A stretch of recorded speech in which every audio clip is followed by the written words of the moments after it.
Good morning, everyone. Happy Monday. It is June 2nd. I'm not used to saying June. Oh, it's June 3rd? June 3rd already. June 3rd. Time flies. I'm not even ready to say June 1st, 2nd, 3rd.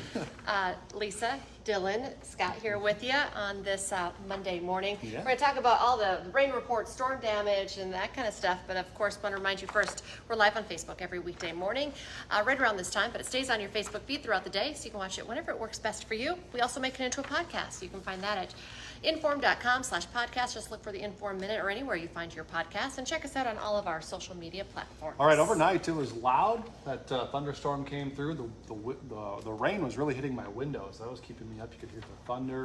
Can't help you with that. I mean just would you like to live in a concrete box? No, I'm just saying it was very loud. It was a loud storm. It was a pretty loud storm. I love thunder and lightning to go to bed too, so it was perfect for me last night. I just love the sound of it.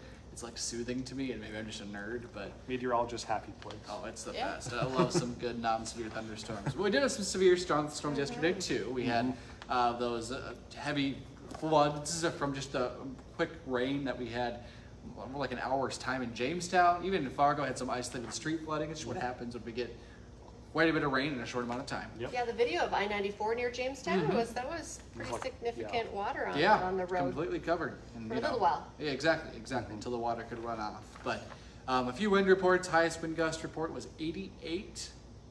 Yeah. I can't, like, you Miles had per that hour. this morning on First News, and I was like, double take on that. That's fast. Yeah. Yeah, that's cruising. That was it recorded in Jamestown with a strong wind gust, straight line wind gusts. There were 3 tornado reports. The strongest one northwest of Jamestown. We don't have an official rating on that. We'll have to wait probably a couple days for that. And then there were a couple other spin-ups. But really the biggest focus last night was the strong straight line winds and then the flash flooding.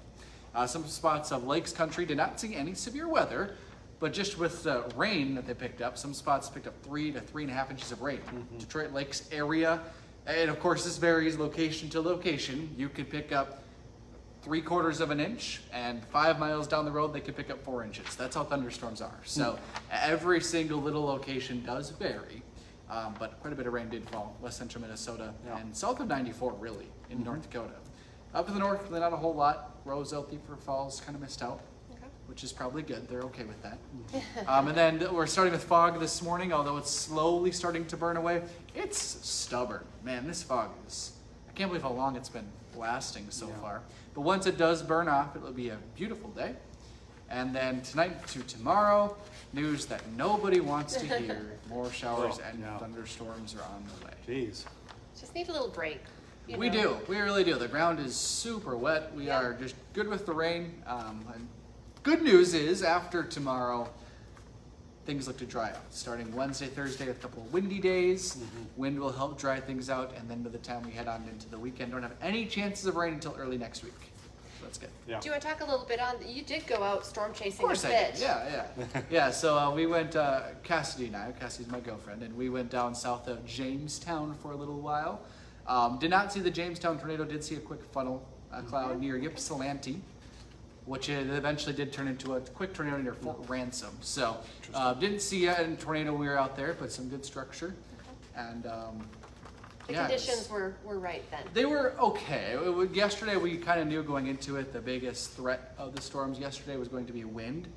And a couple of spin ups. It wasn't a super big tornadic day. It was just more of a quick little spin up and windy kind of. The wind was the main focus of it. Some hail too, right? Yeah, a little bit of hail. The largest hail report we had was about 1.25 inches, which isn't huge hail. It'll damage some things, but it's not like huge hail. The biggest thing yesterday was definitely the high wind gusts. So yeah, did go storm chasing. Got a cool few pictures. Didn't really see anything super cool, but got to get out there. And when you go storm chasing, you go through so many little towns you never ever would go through anyways. And I went through a lot of them. South of 94. So it was cool yesterday. There you go. Cool. There you go. Yep. If people want to see your pictures, where should they go? Your Facebook page? Yeah, I have a few pictures up there. Otherwise, my X or Twitter page, whatever that site is called nowadays. The page formerly known as Twitter. Yeah, whatever. Whatever it is. Okay. Anyways. Cool. Okay, great. Thank you, Dylan. Thanks, Dylan. We had breaking news on First News this morning. An 18-year-old man is in serious condition this morning after rolling his SUV. The crash happened right around midnight on North University Drive in Fargo. The highway patrol says the driver went off the road, hit a tree before rolling his vehicle. The vehicle ended up landing on its roof in the street. No one else was in the vehicle, but the video that we had in the pictures, pretty intense rollover, a lot of damage done to the vehicle. So we'll continue to track that and see how the driver is doing. All right, West Fargo police are investigating a weekend report of shots fired. It happened, I guess, at a grad party. So here's what we know. Police were called to the Lake Crest Clubhouse around 10 o'clock Saturday night. That's just a couple blocks west of the lights. An employee told WDAY that the clubhouse had been rented out for a graduation party. Several witnesses told us there was a shooting outside of the building, and we are still working to learn if anyone has been arrested for that or if there's any charges filed. Police tell us that there was no weapons found on the scene and there were no injuries to anyone that was on the scene when they arrived there. This morning, a man is in jail following a weekend house fire. The Wahpeton Fire Department responded to the house just south of Bethel Lutheran Church. They say 3 people were inside when it went up in flames. The video there was really intense as well, but they luckily all got out safely. Adam Erickson, who lived in the home, is now facing charges for starting the fire as well. So we'll continue tracking that developing story. All right, this is going to be a bit of an issue probably for a while, but you might have saw the pictures of the weekend. A sinkhole formed in Fargo. It was closing off part of 30th Avenue South between South University Drive and 15th Street South. It's near American Federal Bank in South Fargo. So it's a big hole, and Sinkholes we don't scare really me. know. I just don't they are fully- scary. they are You don't know scary. where they're going to come from, Yeah. and That was so a pretty big one for sure. I guess we're waiting to find out exactly how it's going to be fixed and when it's going to be reopened. But once the road is reopened, we'll let you know. Well, get the swimsuit ready. Sounds like today's going to be a good day to go to the pool as well. Yeah. Perfect timing. The Fargo Public Pools open today. Pool passes for the whole season can be purchased online. If you don't want a pool pass for the season, you can still just do daily admission at the door of any pool. But reminder, the pool at Island Park will be closed all summer for construction. But of course, Davies, we were live out there this morning. The big bucket pool is open, and then Fargo North and Fargo South as well. So. Yeah, and then the West Fargo pool too. So. Yep. Pool season. All right, in national headlines, former President Donald Trump spent the weekend speaking out against his New York conviction. A jury found Trump guilty of 34 counts of falsifying business records.